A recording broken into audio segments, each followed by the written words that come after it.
Oy, oy, oy! What's up, Kulisa? Good morning. Balita. Ako eto, tamang gala with the geng-geng. Iniisipan kasi ko, panay na lang ako halaman eh. Aso, motor, maiba naman. Namiss ko na kaya mag-solitaire.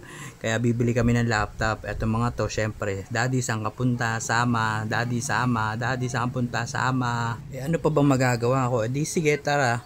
Basta wala magtuturo baka manuno. Cottage na kami sa jeepney. Kung saan tayo dating magkatabi, magkahalik ang pisngi nating dalawa. Wala nang stopover, rekta patutunguhan na to. Boom! Bagsak, laglagan to ka eh. Kala nyo dyan lang sa kanto pupuntahan natin. Malayo to boy. Easy ka lang dyan.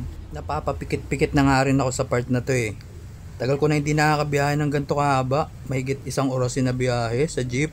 Lakas pa ng hangin. Matutukuran mo talaga yung talukap ng mata mo dito. At ayun na nga ang sabi sa hula. Nakarating din sa wakas sa side ng put ko. Eto, di na agad magkaintindihan yung mga bata Nagplano na nga agad sila kung anong gagawin nila eh. Sabi ko, wait, kapit kayo sa akin, walang aalis. Mommy, I want going to that guy. Nako, eto na, bumanat na si Owie. Tapos magiging witch na naman pag di mo na pagbigyan. Umi-English pa nga. Sabi sa'yo, Owie, uunahin natin yung dapat natin unahin kung bakit tayo nandito eh. Eto na! Ay, apakaangas! Doon lang tayo sa simple pero pumapalag. Yung maganda yung specs tapos budget friendly. Ay, sarap. Medyo matagal-tagal na set-upan to. Sabi ko sa kanila, sige magala muna kayo dyan. Ako na bahala muna dito. Tinubuan na nga ako ng varicose veins dito. Kakakaantay eh. Sabi ko, kuya, lakad-lakad muna ako. Hanapin ko muna yung mga bata. Balikan ko na lang yan. Ayun, dito sila natagpuan. Nagutom daw yung mga bata eh.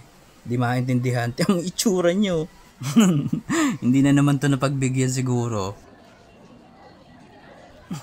Buti pa to isang to. Enjoy. Happy yard.